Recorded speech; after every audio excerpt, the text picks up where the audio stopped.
재판관님 어디선가 강의하시면서 청중이 많이 모이면 모일수록 강의를 잘한다 이런 말씀을 하신 적이 있더라고요. 네. 오늘 재판관님 강의를 잘 하실 만큼 청중이 많이 모였습니다. 네. 그리고 서강대학교 같은 명문대에 와서 강의하는 게 얼마나 큰 영광이에요. 1960년 4월 18일 여러분 설립된 거 아세요? 네. 서강대학교가 왜 서강인지 아세요? 한강의 서쪽 줄기 이런 뜻도 있지만 그 마테오 리치 신부님의 호가 서강이랍니다. 모르셨죠?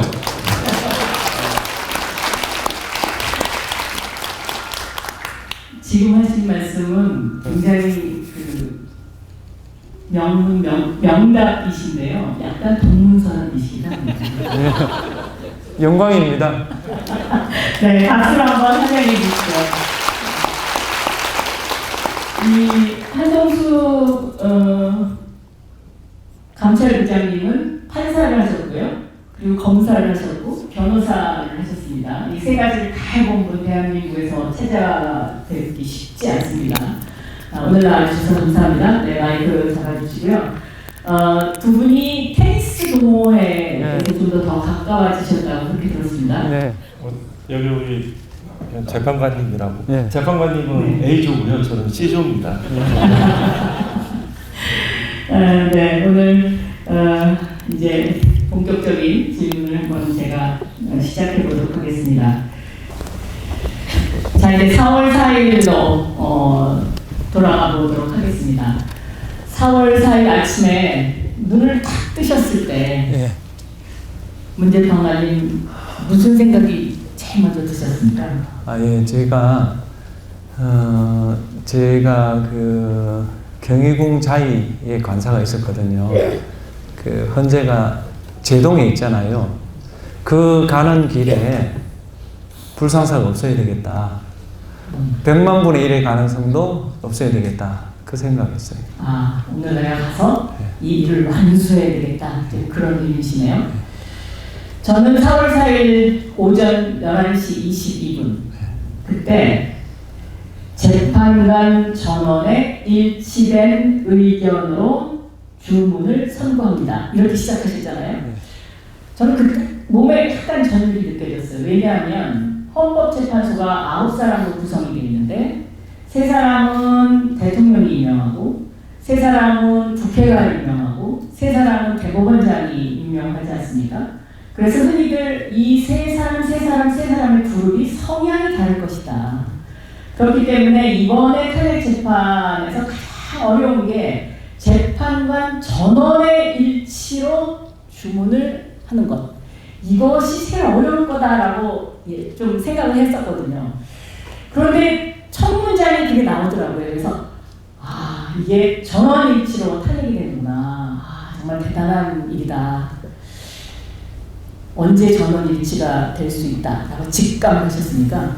저는 표결할 때 그게 될 수 있다고 생각했어요. 표결할 때 그럼 재판관들이 아까 말씀하셨던 것처럼 눈동자는 흔들렸습니까? 저는 하여튼 전원일치 할 수 있을 거라고 그냥 아무 근거 없이 그렇게 생각했습니다. 그럼 그 전원일치의 그러니까 가장 중요했던 요인 뭘 꼽으실 수 있을까요? 그러니까 제 개인적으로 그렇습니다. 제 개인적으로 우리나라에서 비상계엄이 1980년에 있었잖아요. 1980년에는 저들이 이긴 거예요. 근데 2025년에 과연 이걸 국민들이 용납할 수 있을까? 국민들이 용납할 수 없다면 재판관도 용납할 수 없어야 되는 거죠. 민주주의에 대한 가장 근본적인 질문인데요. 민주주의라는 건 아까도 말씀드렸다시피 관용과 자세예요. 그 상대방의 의견에 대해서 존중하고 내가 가지고 있는 힘을 절제하고 이런 거 아니에요. 근데 비상계엄은 뭐예요? 정치를 없애버리고 군인을 동원해서 다스리겠다는 거 아니에요. 그걸 용인한다? 저는 그렇지는 않을 거라고 봤어요.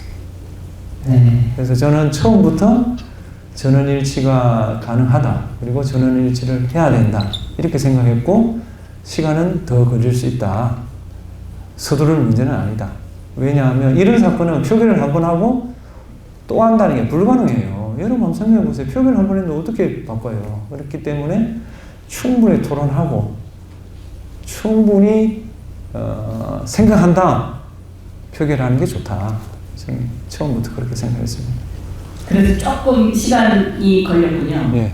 4월 1일 날 표결을 하셨죠? 네. 그 4월 1일 날로 정한 이유가 있습니까? 이제 그때는 제 나름대로 우리가 뭐 다 아시겠지만 뭐 인용론, 기각론을 수정을 했잖아요.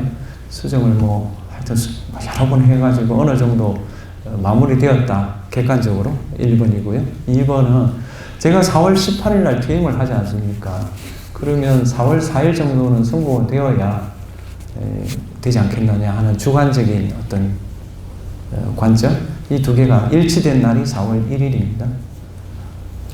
이 전원의 일치라는 게 사실은 이제 그게 바로 리더십이고요. 그 리더십에 혹시 문영배 재판관님의 그 가끔씩 튀어나오는 유머 뭐 이런 것이 작용하는 거 있나요? 전원 일치에 제가 기여한 바는 8분의 1입니다. 네.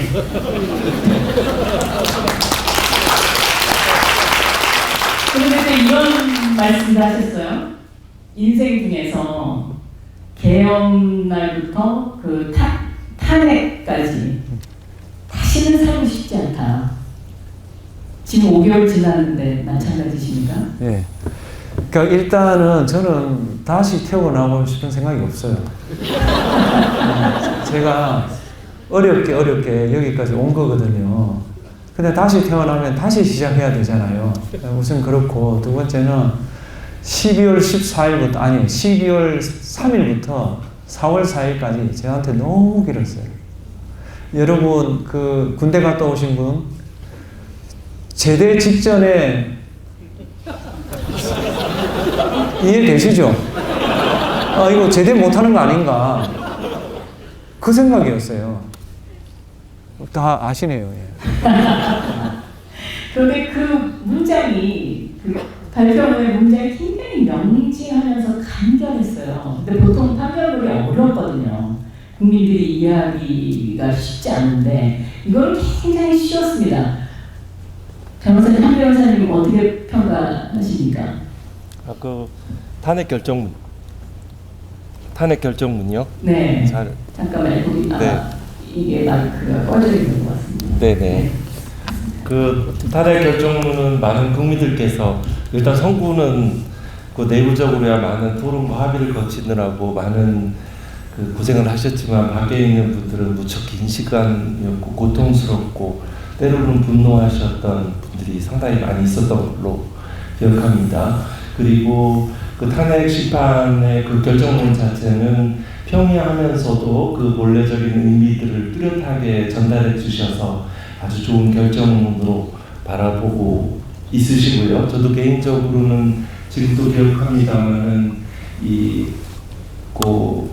그 군인들의 소극적인 저항과 그 시민들이 함께해줘서 이런 결과에 이르렀다는 역사적인 인식들, 그리고 방금 전에 말씀하셨던 80년도 군사 쿠데타 이후 45년 만에 다시 일어난 일이라는 그런 표현도 눈에 들어왔습니다. 네. 그 결정문을 그렇게 좀 쉽게 일부러 그렇게 쓰신 건가요?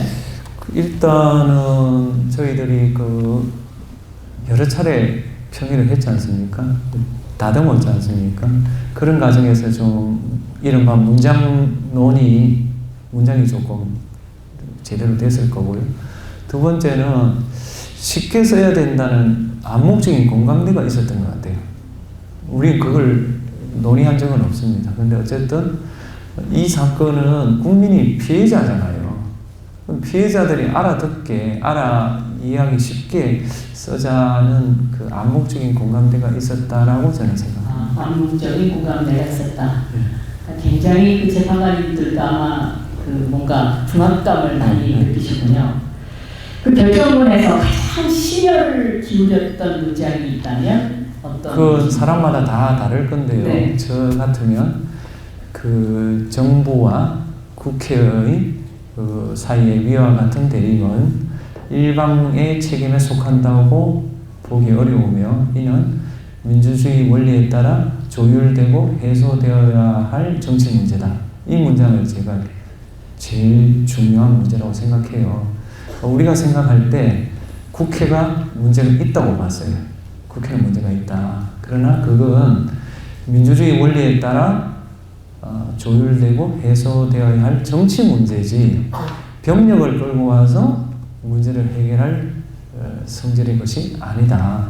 그러므로 당신은 위헌이고 파면이다. 이게 가장 뼈아플 것이다.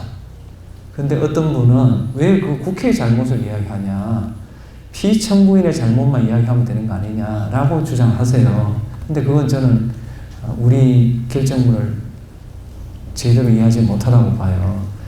성문의 문법에 따르더라도 그 사람은 위헌이고 파면이에요. 그걸 다 밝혔어요.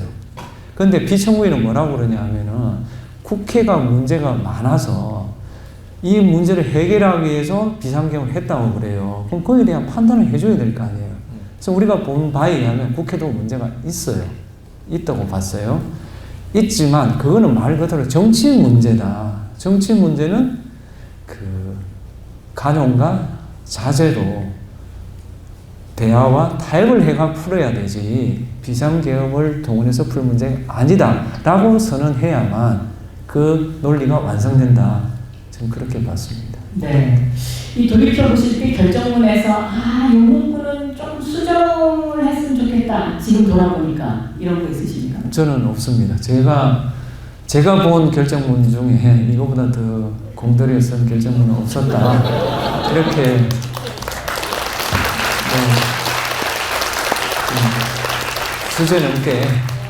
주제 넘게 생각하고 저희가 6년 동안 결정을 했는데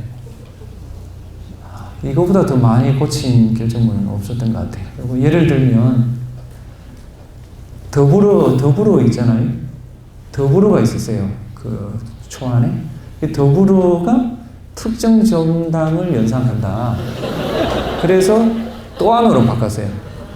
그러니까 이와 같이 논리를 토론하는 건 많고요. 또 문장의 어떤 구조를 토론하는 경우도 가끔 있어요. 그런데 단어를 토론해서 결정문을 쓴 적은 저는 처음입니다.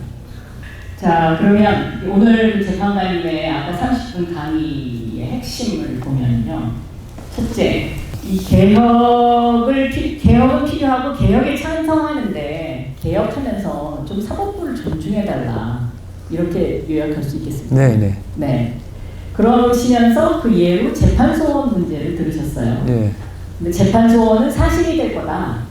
네. 이 얘기는 재판소원 부분까지 개혁하는 거는 반대한다.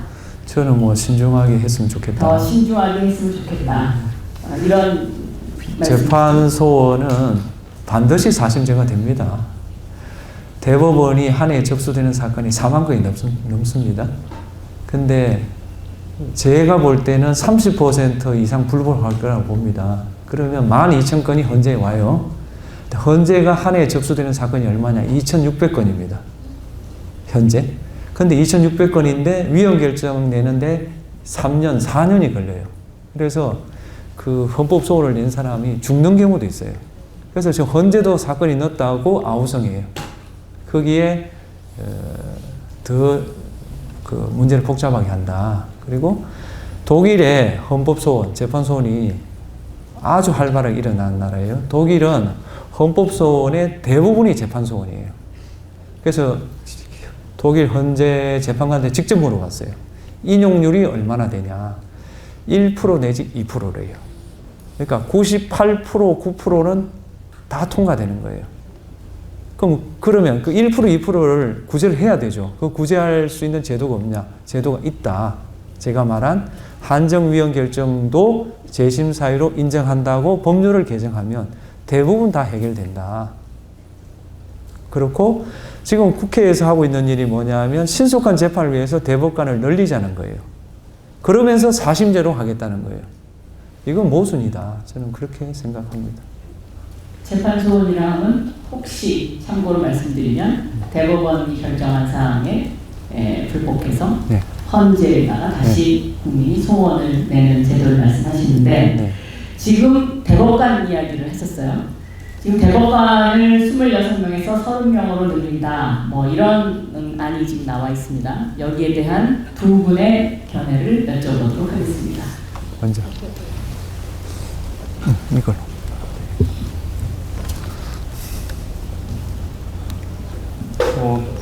저는 이제 대법원 재판연구관을 하였습니다. 유일하게 우리 헌법재판관님이 경험하지 않은 그런 일도 해보셨는데요. 거기에서 이제 대법원 현재의 재판의 대법원 심리 자체가 대법원 재판관의 매우 많은 부분을 의존하는 구조입니다.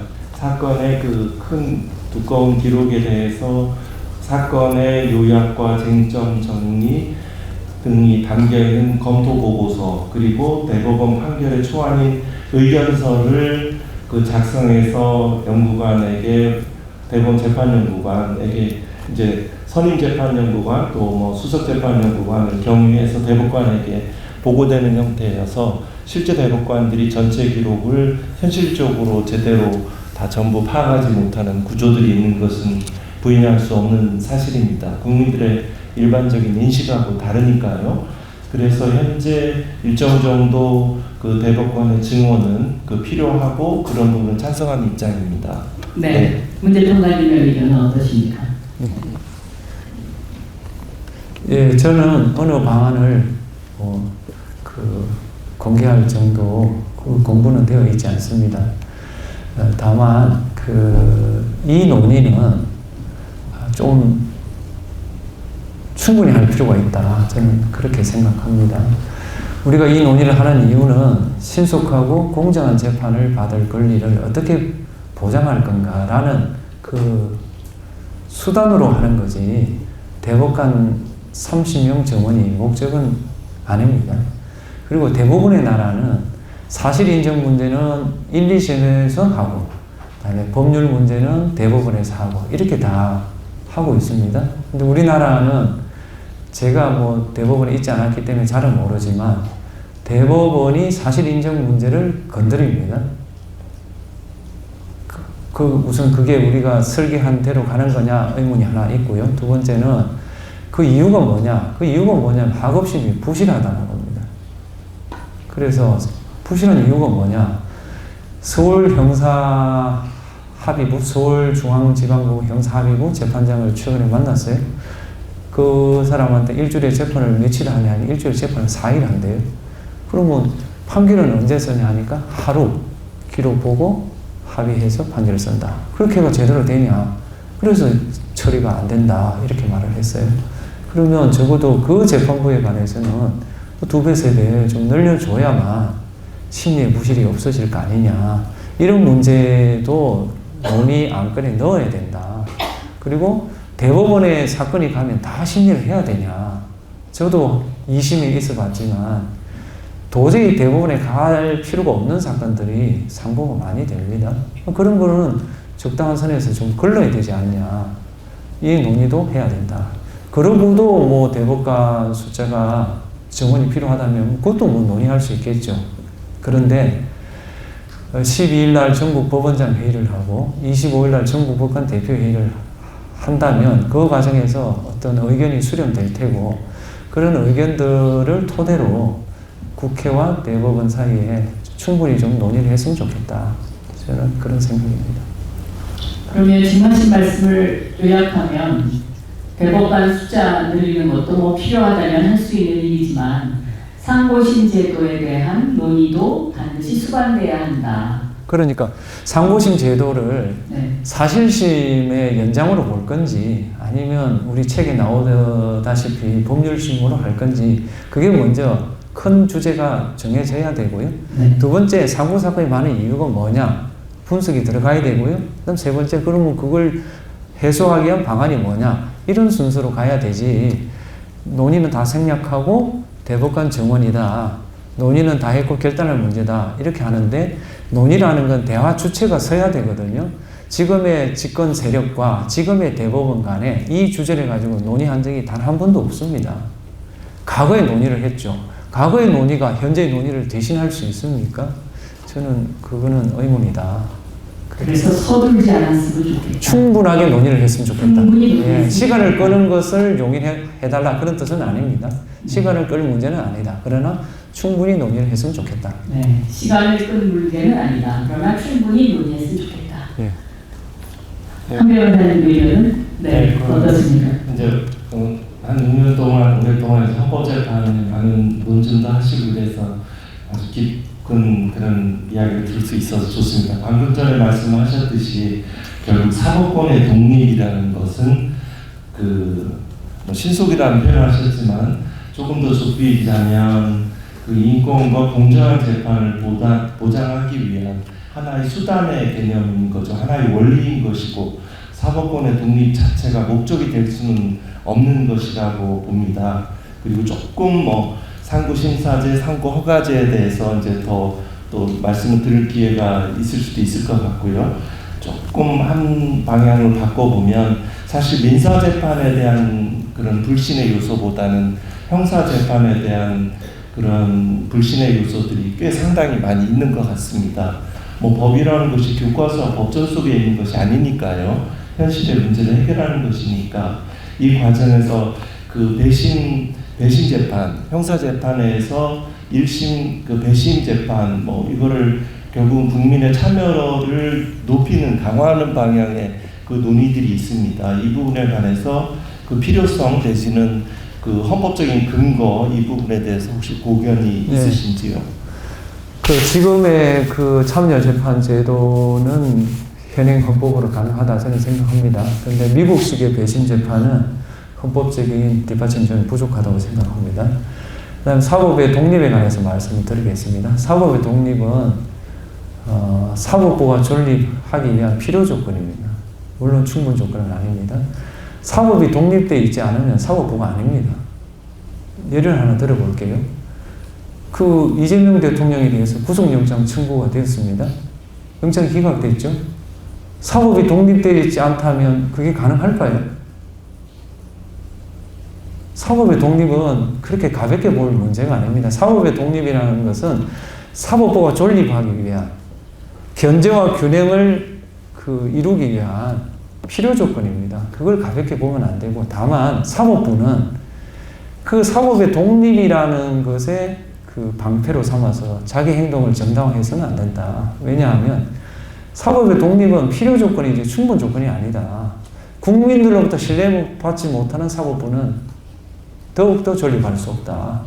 저는 그렇게 생각하고 전국 법관 대표회의나 전국 법원장 회의에서 좀 좋은 안들이 나왔으면 합니다. 네. 이제 검찰청이 없어지고 중수청이 행안부로 가는 검찰 개혁에 대한 의견을 여쭙겠습니다. 어떻게 생각하십니까? 네, 그건 제가 먼저 말하겠습니다.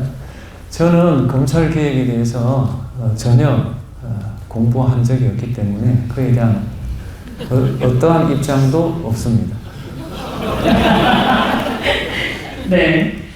큰 변호사님. 네, 뭐 검찰 개혁에 대해서는 많은 말씀을 또 국회에서 말씀드려서 또 뭐 전개시키는 것은 좀 그렇긴 한데 현재 마침내 이제 조직법상으로 정부 조직법상 중수청이 이제 현재 종래 회의 검찰청이 폐지되고 이런 새로운 공수청과 중수청 이런 형태로 변화의 과정들이 있고 그 내용을 어떻게 정말 국민의 관점에서 채워지는 더욱 진화하는 과정들이 놓여 있는 것 같습니다. 방금 재판관님 말씀하셨듯이 저 역시 늘 법원을 지나면서 인권과 민주주의의 최후 보루로서 법원을 많이 기대하고 또 존중하고 기도했던 기억이 납니다. 말씀하셨듯이 이재명 대통령에 대한 영장 기각이 없었더라면 또 달라졌었고 마찬가지로 법원의 각 상반된 판결들을 기억합니다. 하나는 뭐 예를 들어 MBC 박문진 이사진에 대한 해임에서 가처분 효력을 정지하는 가처분 결정, 또 반대편은 윤석열 당시 검찰총장의 직무배제의 효력을 정지하는 가처분, 한국 사회에 엄청난 영향을 미친 것입니다. 그 과정에서 정말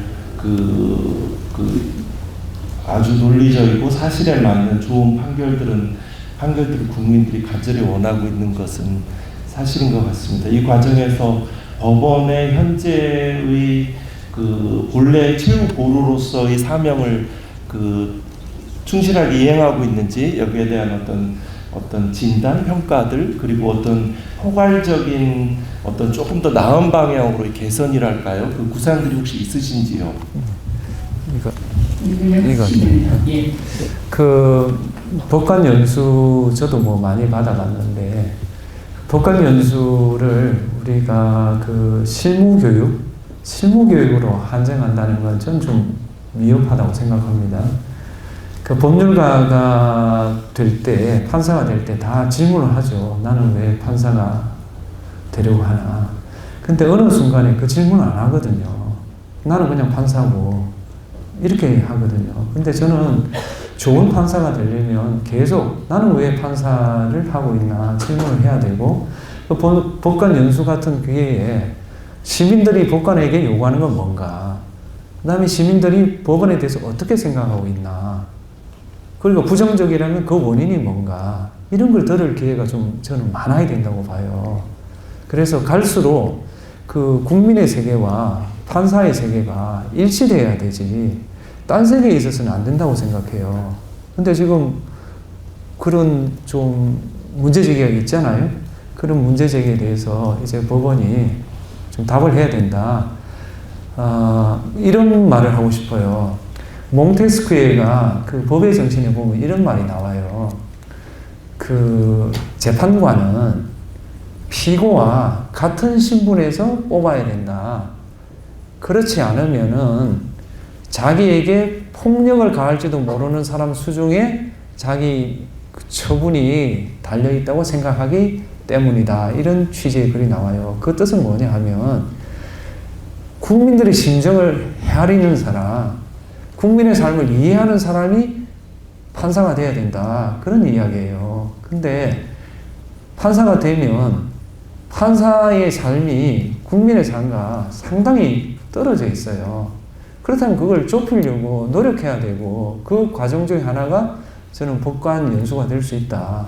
그래서 법원에 대해서 좀 안 좋게 말씀하시는 분도 좀 불러서 이야기도 들어보고, 또 그 사람을 상대로 해명도 좀 하고, 이렇게 그 사법의 독립의 기초 위에 사법의 신뢰라는 기둥을 세워야 되지, 맨날 사법의 독립이다, 사법의 독립이다, 그 이야기만 가지고 국민을 어떻게 설득합니까? 그리고 주권자들이 판사에게 그 재판관을 부여할 때는 그 사람들이 사법시험에 합격했기 때문에 부여한 게 아닙니다. 그 사람들이 국민의 삶을 판단할 수 있는 자격이 있다 생각하고 맡긴 거 아니에요. 그러면 그 요구에 응답을 해야 되지. 사법시험 합격해서 내가 판사하고 내가 성적이 좋아서 판사하는데 국민들은 법도 잘 모르면서, 그렇게 말할 게 아니죠. 국민들한테 설명을 해야죠. 그리고 그 법이 잘못됐다. 그러면 헌법재판소에다가 위헌법률심판 제청을 해야죠.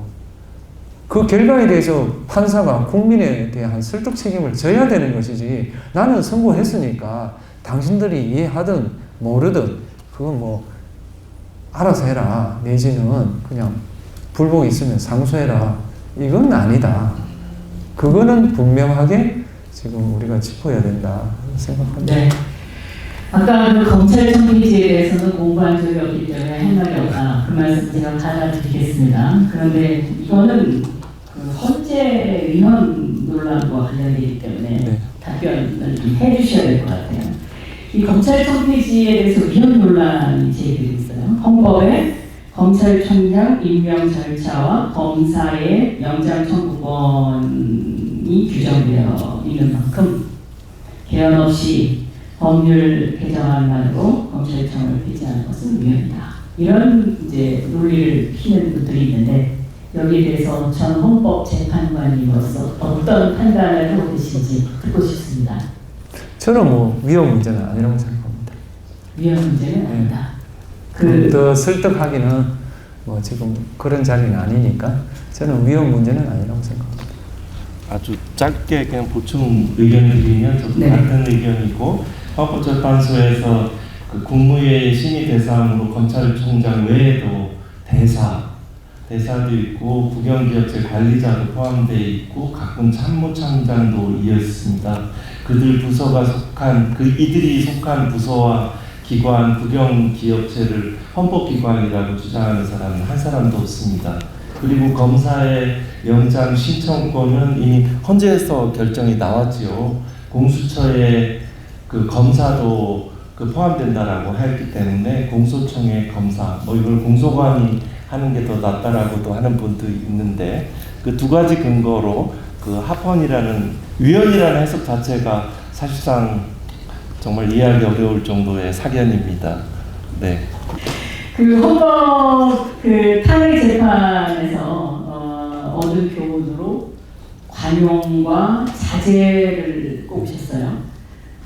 왜 그러면 이 관용과 자제를 헌법 그 탄핵 재판을 하면서 가장 이제 관용과 자제가 아까 그런 맥락에서 나왔다는 거 아니에요. 그럼 우리 8사람이 이 문장을 넣을 때 심정이 있을 거 아니에요? 그 심정이 어떤 거냐 하면은 이 탄핵 결정으로 선거가 치러질 거고 새로운 정부가 탄생할 거 아니에요? 그 새로운 정부 누가 대통령이 될지 우리는 모르는 상태예요. 그렇지만 누가 되든 그 관용과 자제가 좀 비공식 규범으로서 지켜졌으면 좋겠다라는 염원을 담은 거예요. 근데 그게 이제 탄핵 결정이 나고 나니까 그걸 조금 엄미를 좀 안 하시는 것 같아요. 우리가 굉장히 공을 들여 쓴 거고요. 보통 탄핵 결정문을 보면 결론 부분이 한 문장입니다. 한 문장.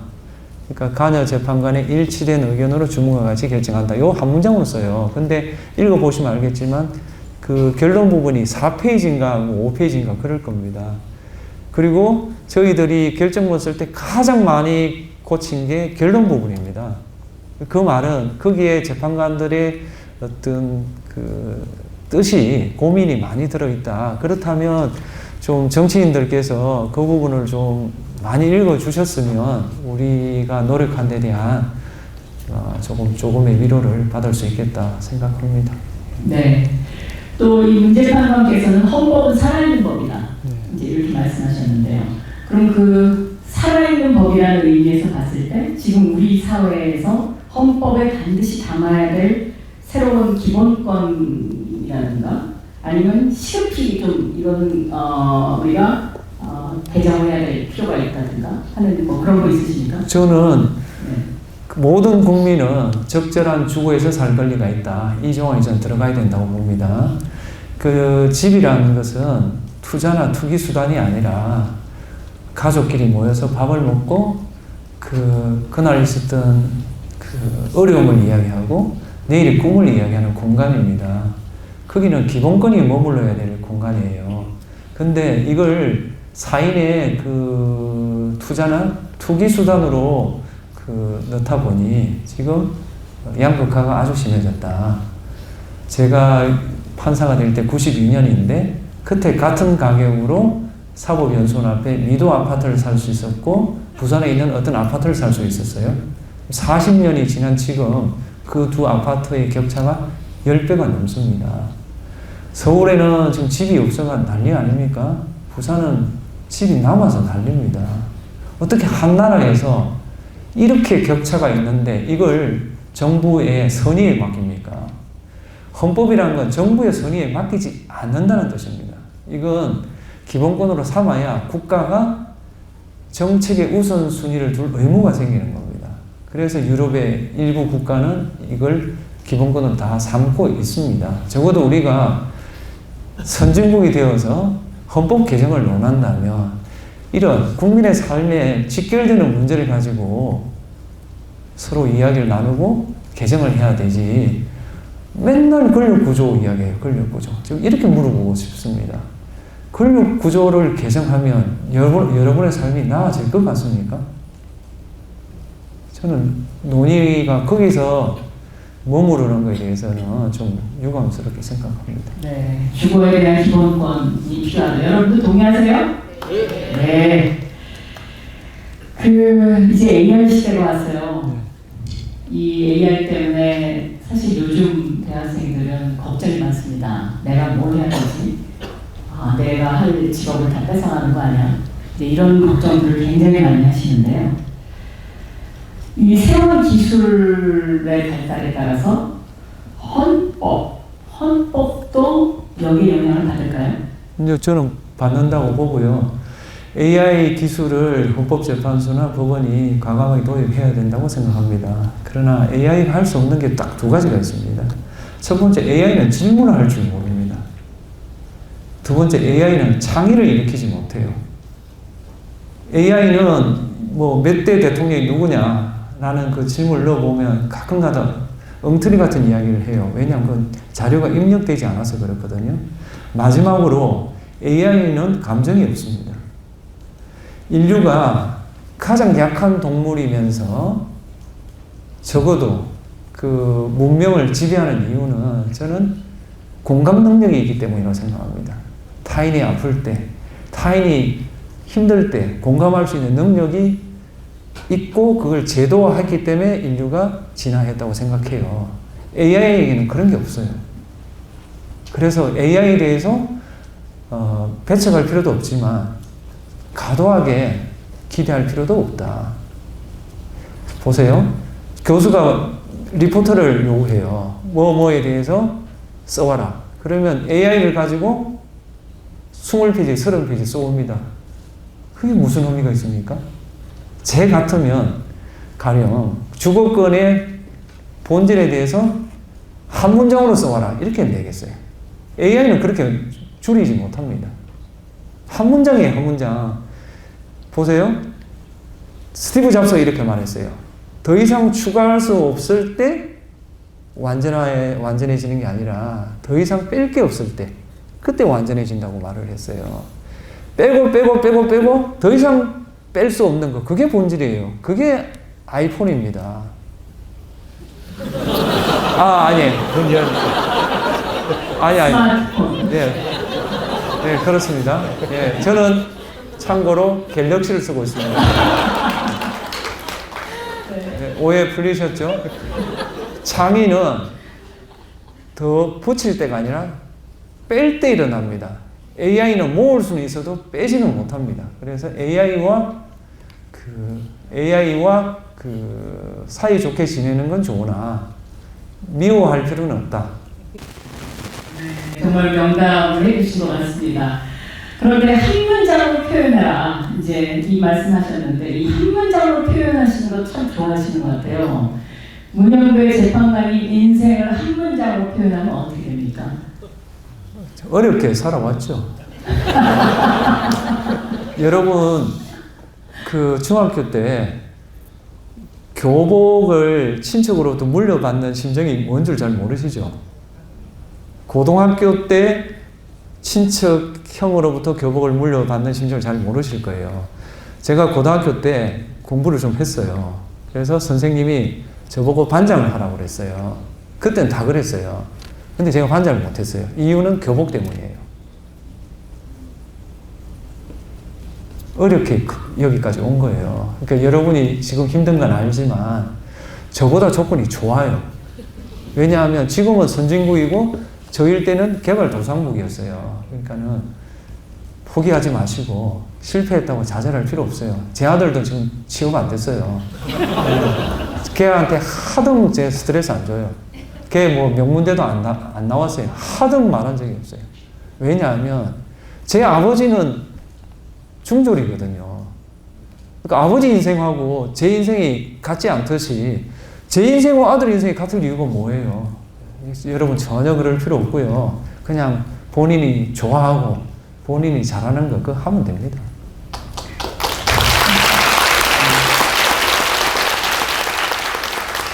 김장한 선생님한테 장학금 받으면서 아마 많은 생각을 하신 것 같은데요. 그래서 아이디도 페이버. 네. 그래서 이제 호의에 대하여라는 이제 이 책도 내시고요. 그러면 문재 판사님이 생각하는 호의란 무엇입니까? 제가 생각하는 호의는 결국 우리가 공존할 수 있는 저는 조건이라고 봐요. 제 아들이 중학교 때 밤 12시가 됐는데 집에 오지를 않는 거예요. 그런데 낯선 그 번호에서 전화가 왔어요. 내 아들을 지금 버스에서 만나가지고 돌려보낼 테니 걱정하지 마시라. 그리고 그분이 제 아들한테 돈을 10,000원을 줬어요. 왜 그러냐? 제 아들은 경주를 갔다가 부산으로 와야 되는데 양산을 가고 있었던 거예요. 그래서 어떤 그 40대인가 하여튼 그분이 애한테 물어보고 네 버스 잘못 탔다. 부모한테 연락했냐? 핸드폰이 없습니다 하니까 핸드폰으로 걸어주고 돈을 10,000원을 주고, 그래서 얘가 그 10,000원을 가지고 부산으로 오는 차를 타고 돈이 남으니까 편의점에 가서 음료수를 마시고 노래를 부르고 올라오고 있더라고요. 네, 그때 제가 그냥 엄청나게 화가 났는데 지나놓고 보니 그분의 호의가 제 아들을 어떻게 보면 한 거 아니에요? 그럼 제가 또 호의를 베풀 거 아니에요. 그런 호의가 이렇게 순환을 이루어야 이 사회가 버티는 거지. 나는 내 새끼만 챙기고 그 사람은 그 사람 새끼만 챙기면 국가가 왜 있으며 우리가 공동체를 왜 이루냐 이거예요. 자꾸 지금 뭐 이쪽 당은 저쪽 당 보고 뭐라고 그러고 저쪽 당 이쪽 당 보고 뭐라고 그러는데 생각해 보세요. 우리가 공동체라는 건요. 우리가 공통 기반이 있어야 돼요. 공통 기반. 그 공통 기반이 뭐냐면요. 내가 어려울 때 너가 도와주고 너가 어려울 때 내가 도와주는 거예요. 그거로 국가를 만든 거예요. 근데 너가 죽어야만 내가 산다. 이러면 갈라서야 돼요. 그건 나라가 아닙니다. 호의가 호의를 부르는 거예요. 그래서 이 제목은 제가 지은 건 아니고 그 출판사 팀장이 제안을 한 건데요. 그 출판사 팀장 말이 그래요. 저의 아이디를 보고 영감을 떠올렸대요. 이거로 하면 어떻겠습니까? 그래서 제가 제안을 받고 생각을 해봤어요. 내 인생을 관통하는 단어가 뭔가? 그건 이거다. 김장화 선생이 저에게 호의를 베풀었고 나는 그 호의를 갚기 위해서 무던히 노력했다. 이 문장이구나. 거기서 호의를 뽑아낸 거예요. 그런데 제목을 짓고 나서 보니까 아무데나 붙여도 돼요. 아무데나. 그래서 참 잘 지었다. 제가 알기로 유시민 작가라고 있어요. 유시민 작가 책을 얼마나 많이 팔았어요. 그분이 어디에서 하는 말이 있던데 절대로 출판사가 양보하지 않는 게 딱 하나가 있대요. 뭔지 아세요? 제목이에요. 제목. 내가 뭐라고 제목을 되겠어요. 그래서 그렇게 하십시오 하고 말았어요. 그럼 그 페이버라는 아이디는 왜 페이버라고? 그냥 그냥 주변 사람들한테 좀 잘 보자. 친절하게 대하자. 네. 그런 뜻 아닐까. 근데 만약에 김장하 선생님의 어떤 그런 호의가 없었다면 어떻게 됐을까요? 한번 상상해 보신 적 있으실까요? 상상이 아니라 실제 일어난 일입니다. 초등학교 때 제가 공부를 좀 했어요. 저하고 똑같이 공부 잘하는 애가 있어요. 둘 다 진주에 있는 인문계를 갔어요. 그런데 저는 김장하 선생님을 만나가지고 계속 갔고 그 친구는 중퇴를 했어요. 그래가지고 제가 알기로는 호텔의 전기 기사를 했는가 그래요. 근데 만약에 김장하 선생이 저가 아니라 그 사람을 도왔다고 한번 쳐봐요. 그렇다면은 지금 이 순간에 이 자리에 앉아 있는 사람은 그 친구가 되었을지 몰라요. 그래서 서강대학교 여러분이 노력해서 또 똑똑해서 이 자리에 온 거는 맞지만 여러분이 이 자리에 오는 데에는 그래도 환경이 좋아서 그런 면도 있습니다. 그 점을 좀 이해를 하셨으면 좋겠어요. 네. 적을 만들지 않은 것이 생존이다. 이런 말씀도 하셨어요. 이것을 좀 설명해 주실 수 있을까요? 네. 그러니까 제가 우리법 연구회잖아요. 우리법 연구회는 어떤 당이냐고 그냥 좌파들 그거 아니에요? 이분도 저는 아웃사이더고요. 핵심이에요. 네. 저는 회장했고 이분은 회장을 못했어요. 그런데 저는 이게 사법개혁에 관한 글을 써요. 글을 쓰면 저는 첫 번째로 하는 행동이 뭔지 아세요? 제가 사법개혁에 글을 법원 게시판에 올려요. 그럼 제일 먼저 하는 행동 유튜브에 나오는데요. 못 보셨어요? 법원장님한테. 법원장님한테 찾아가요. 그래서 제가 그 이러이러한 뜻에서 글을 썼는데 혹시 이 글로 법원장님께 누가 되지 않을지 걱정됩니다. 이렇게 말해요. 그럼 법원장님 뭐라고 하는지 아세요? 야, 왜 이렇게 쓸데없는 글을 써가지고 나를 난처하게 해? 이렇게 할까요? 아니면 뭐 젊은 사람이 그런 걸 쓸 수도 있지 뭐 이렇게 할까요? 어떻게 하셨어요? 네.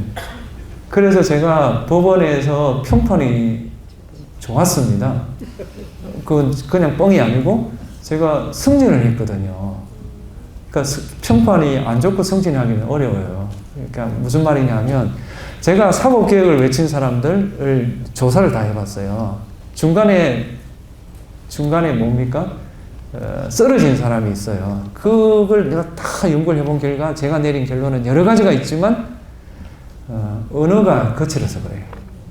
그리고 적을 너무 많이 만들어서 그래요. 그 두 개가 일치해요. 그러니까 메시지만 전달하면 되는데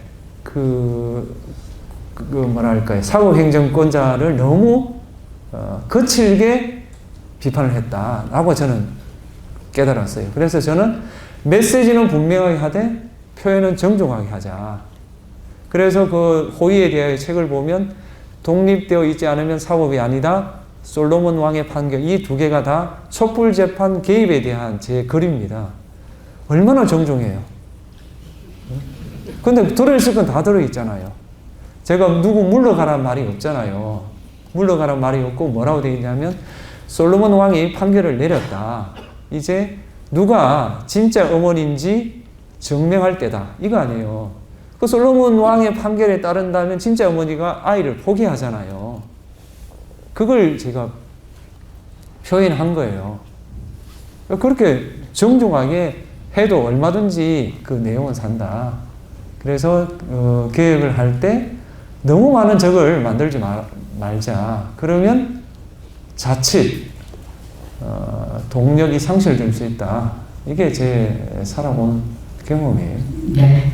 오늘 문제판관님이 부산에서 올라오시거든요. 그런데 또 부산으로 내려갔습니다. 그래서 이제 제가 여쭤보고 싶은 게 많이 있지만 사전 질문, 학생들 사전 질문 하는 거 간략하게 여쭤보고 현장 질문 갖도록 하겠습니다.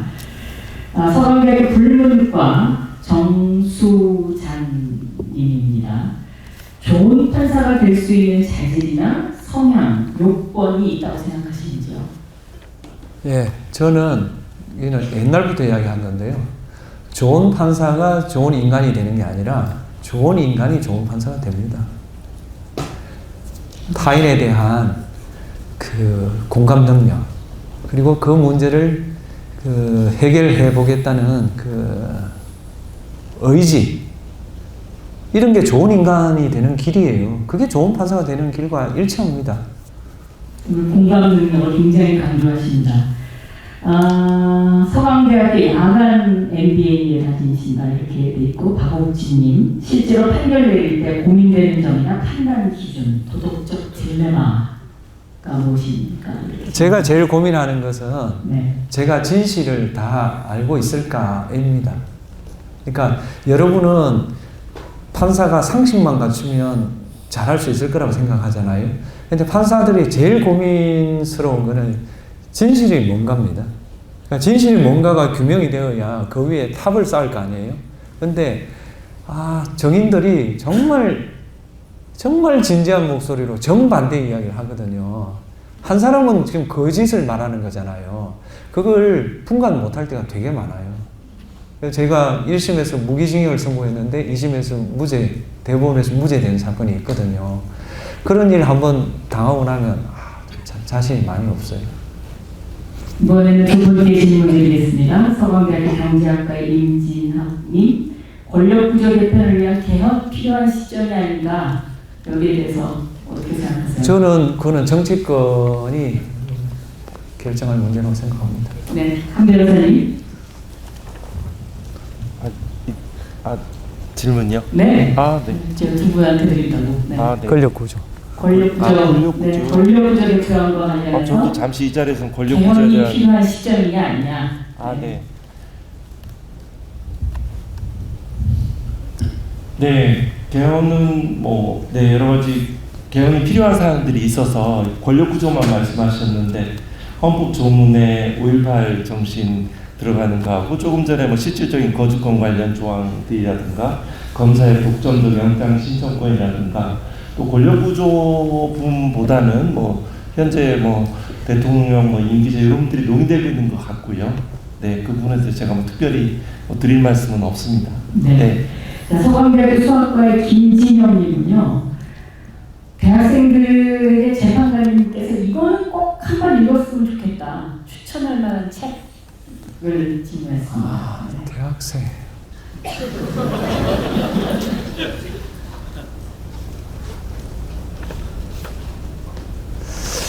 대학생.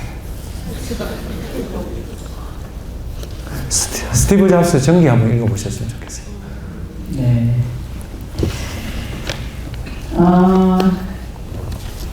서강대학교 경영학부의 구기범님, 정치 분야로 진출할 계획이 있으시나요? 이거는 명확하게 말씀드릴게요.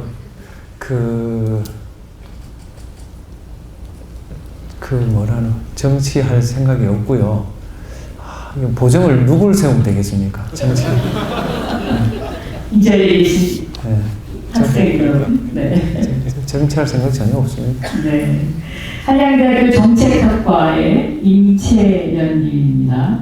헌법재판은 원칙적으로 법조문과 법리를 중심으로 판단을 해야 되는데, 그런데 실제로 헌법재판에서 국민의 여론이 어느 정도 반영되는지 궁금하다. 그러니까 아까도 장관님이 그 비슷한 말씀하셨는데 헌법은 살아있는 나무거든요.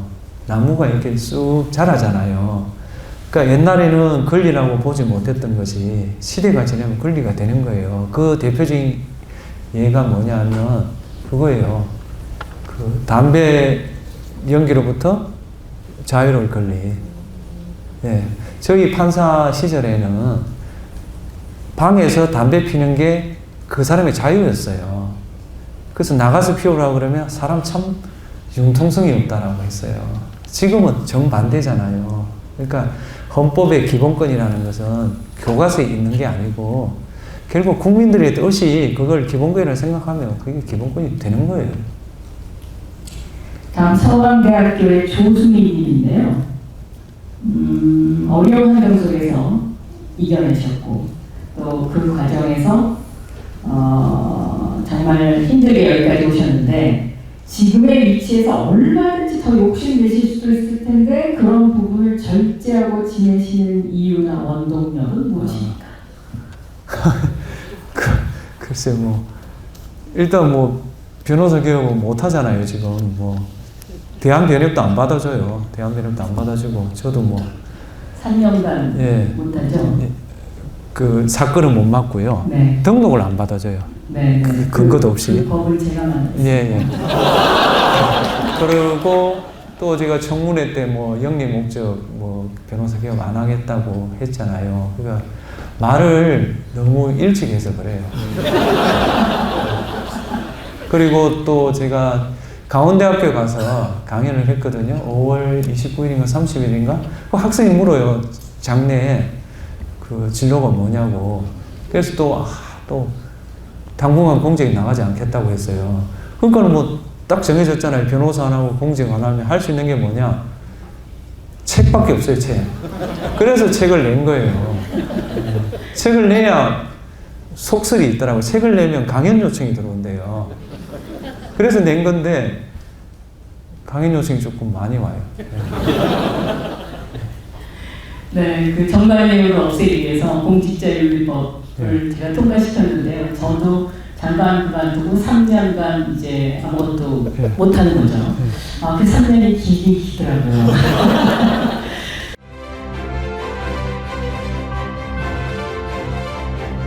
네, 이제 현장 질문 받도록 하겠습니다. 질문 있으신 분 손 들어주십시오. 예, 여기 두 분 했는데 저 여학생부터 먼저 네, 우리 여학생. 네, 시간이 없으니까 조금 빨리 서둘러 주세요. 네.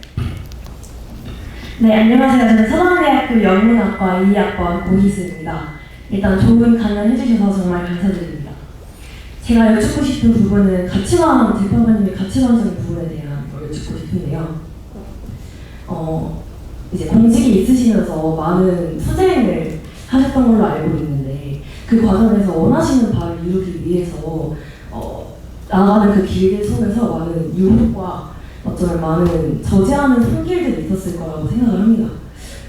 이런 주관을 스스로의 주관을 지키시기 위해서 생각했던 단 하나의 가치관이 있으시다면 혹시 어떤 것일까요? 그건 답을 분명하게 할 수 있는데요. 제가 어쨌든 뭐 우리법 연구회 회장 뭐 등등 하면서 특정 신문에서 엄청나게 비판을 많이 했어요. 뭐 단체 해체하라, 뭐 일부 판사는 뭐 옷을 벗어라. 그래가지고 제가 주변 관리가 좀 잘 돼 있어요. 그래서 인사청문회 할 때 좀 편했어요. 그래서 시련이 나를 여기까지 오게 했다. 저는 그렇게 생각하고 어느 날 생각해 보니까 이른바 진보신문보다 보수신문한테 더 고마워해야 되는 거 아닌가. 저는 그렇게 생각해요. 그건 제가 메타포로 하는 게 아니라 진심으로 하는 말입니다. 그래서 제가 주변 관리도 좀 더 했고, 또 그런 계속 견제 속에 제가 성장하잖아요. 성장하니까 이번 탄핵 때 집 앞 시위, 그 다음에 각종 언론의 기사 있잖아요. 1도 영향을 안 받았어요. 왜냐면 그거는 10년 전에 다 해본 거거든요. 유일하게 제가 영향을 받은 거는 국회의원들이 헌재에 와서 항의 시위하는 거. 그 영향을 받았다는 뜻은 뭐냐? 못마땅했어요. 네. 첫 번째 질문하신 분에게는 오늘 제가 이 재판관님이 쓴 책 호의에 대하여 제가 준비했고 이 안에 재판관님 사인이 들어있습니다. 선물로 드리겠습니다. 네, 감사합니다. 자, 이번에는 이쪽에서 받아보도록 하겠습니다. 네, 저 끝에. 네.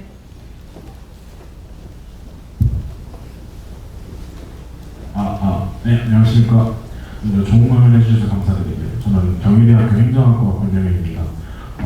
제가 여쭤보고 싶은 건 되게 간단하면서도 간단한 질문이지만 되게 어려운 질문이 있을 것 같은데, 대한민국 헌법 제1조 1항에 이제 대한민국 민주공화국이라 되어 있는데, 재판관께서 생각하시는 이제 민주공화국의 의미가 어떤 건지 말씀해 주시면 감사하겠습니다. 예, 공화국의 의미는 빵은 없다. 따라서 모류를 주장할 수 있는 사람은 대한민국이 없다. 그 뜻으로 생각하고요. 민주는 모든 사람은 다 존중돼야 된다. 따라서 다수니까 소수 너희들은 따라라. 이런 건 성립할 수 없다. 적어도 소수를 설득할 시간을 가져야 된다. 저는 그렇게 생각합니다. 네, 굉장히 명쾌하게 답을 해주시네요. 네, 두 번째 질문자에게도 선물 드리겠습니다. 이따 받아가시죠. 자, 다음 세 번째. 이제 책을 준다니까 손을 더 많이 드시네. 네, 여기 저 뒤에 여기 앞에 세 번째 줄에 네 먼저 하시고 그다음에 저 뒤에 계신 분한테 일단 마이크 전달주세요. 네, 빨리 진행해야 될 것 같습니다. 저 국어국문학과 2학년 홍현이라고 생각합니다.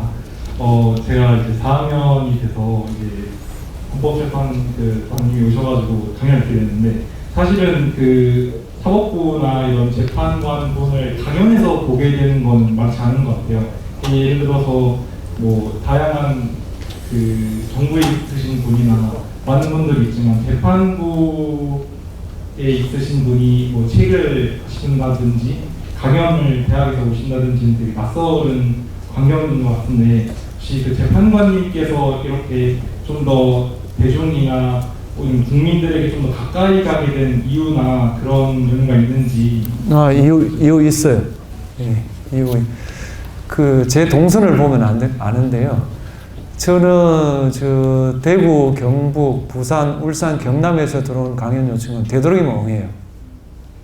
예. 네, 오늘 서울에서 하시는 건 첫 강연입니다. 나머지는 되도록이면 좀 이렇게 안 하려고 하는 이유가 저는 사회 통합이 좀 필요하다고 봤어요. 우리 사회가 지금 당장.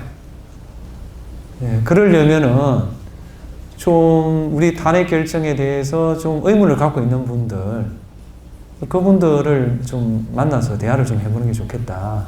그리고 저는 저를 지지하는 그룹에게 좀 쓴소리를 해야 되겠다. 그렇게 생각했어요. 그 쓴소리 하는 데는 이쪽이 유리해요. 예를 들면 순천에 가서 좀 그렇게 하기는 좀 힘들거든요. 예. 그래서 저보고 왜 자꾸 뭐 나다니냐고 하는데, 그러면요, 변호사도 못해, 뭐 공직도 못 나가. 그럼 뭐 집에 계속 있어야 돼요? 저도 숨을 쉬어야 될 거 아니에요. 그래서 제가 생각한 타겟이 대학이에요, 대학. 그래서 대구대학도 갔다 왔고요. 그 다음에 창원대학도 갔다 왔고, 그 다음에 강원대학도 갔다 왔고, 하여튼 그렇게 경험하고 있어요. 네, 이번에는요, 저도 책을 한권 썼습니다. 그런데 이건 베스트셀러는 아닙니다. 제 책 선물로 드리겠습니다. AI 3대 강국. 네. 네, 거기 뒷부분에, 네. 네, 안녕하세요. 저는 서강대학교 정치외교학과 재학 중인 임종민이라고 합니다. 좋은 강연 너무 감사드리고, 4월 4일 그 탄핵 심판 결정 얘기해 주실 때 수업으로 듣고 이렇게 있었던 재판관님을 직접 뵙게 되니까 너무 영광입니다. 제가 여쭤보고 싶은 건 재판관님께서 사법부의 독립에 대해서 오늘 되게 강조하면서 많이 얘기를 해주셨는데, 우리나라 사법부가 되게 국민들의 신뢰를 잃고 있는 부분도 저는 굉장히 많다고 생각을 합니다. 그런 상황에서 우리나라 사법부가 국민에게 잃었던 신뢰를 다시 회복하고 독립된 사법부로서 다른 행정부와 입법부의 상하에 들어가지 않고 독립된 사법부로서 하나의 3대 축으로서 하나의 사법부가 역할을 하기 위해서 우리나라 사법이 나아가야 할 방향성에 대해서 재판관님께 여쭤보고 싶었습니다. 네, 저는 그 국민의 뜻에 관해서 그 법관들끼리 좀 토론을 좀 했으면 좋겠어요. 어느샌가 법관들이 그런 거 가지고 토론을 안 하거든요. 뭐 기껏 이 사건을 어떻게 처리할 건가 이런 문제는 토론을 하는데, 근본적인 문제, 우리에게 재판권 누가 주었느냐, 사법의 신뢰는 사법 존립에 어느 정도 필요한가, 이런 근본적인 문제는 잘 이야기를 안 해요. 그런 이야기를 지금은 좀 할 때가 되었다. 그것도 좀 집단적으로. 그래서 법관 연수라든지 뭐 법관 대표회의라든지 어떻게 하면 사법 신뢰를 회복할 건가, 이런 문제를 이야기해야 되지, 자꾸 직급 이해관계를 이야기하거든요. 그건 국민들이 볼 때 아무 관심도 없어요. 배석 판사를 3년을 하고 10년을 하고 국민들한테 그게 무슨 관심이 있어요. 그렇게 좀 생각을 좀 확장했으면 좋겠다 싶습니다. 네, 이따 끝나고 책 받으러 오세요. 자, 이쪽에서 마지막 한 분 받겠습니다. 네, 안녕하세요. 저는 그 서울대학교 일반대학원에서 커뮤니케이션학 공부하고 있는 정민혁입니다. 오늘 강연에서 너무 많이 배웠습니다. 감사합니다. 사실 오늘 강연 쭉 들으면서 헌법은 살아있는 것이고 이제 국민 여론이나 시대에 따라서 같이 간다라는 말이 되게 와닿았습니다. 근데 제가 커뮤니케이션학을 공부를 하면서 국민 여론이라는 게 특히 아까 통합도 얘기하셨듯이 요즘에는 많이 분열되고 어떤 게 국민 여론인가에 대해서 참 솔직히 정치인들도 많이 모르는 것 같고 논평해 주신 분들도 잘 모른다고 느껴질 때가 많습니다.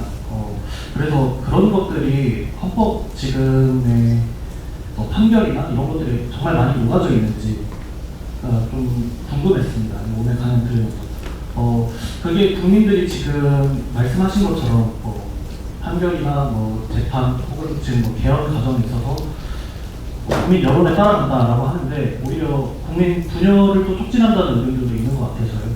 그래서 그게 정말 국민 여론을 반영하고 있는 게 맞는지 그냥 그게 궁금해서 여쭤보고 싶습니다. 네. 뭐 정확하게 이해는 못 하겠는데, 정확하게 이해를 제가 못하는 건지는 모르겠는데, 하여튼 우리가 탄핵 결정하면서 우리가 제일 고민했던 거는 사회 통합이었습니다. 이 결정으로 좀 통합이 됐으면 좋겠다. 그리고 결론을 동의하지는 못하더라도 뭐 그렇구나, 양해 정도는 되게끔 써야 되겠다, 그 생각을 했습니다. 네, 오늘 이렇게 학생들하고 만나보시니까 어떻습니까? 네, 좋습니다. 역시 서강대학교 좋습니다.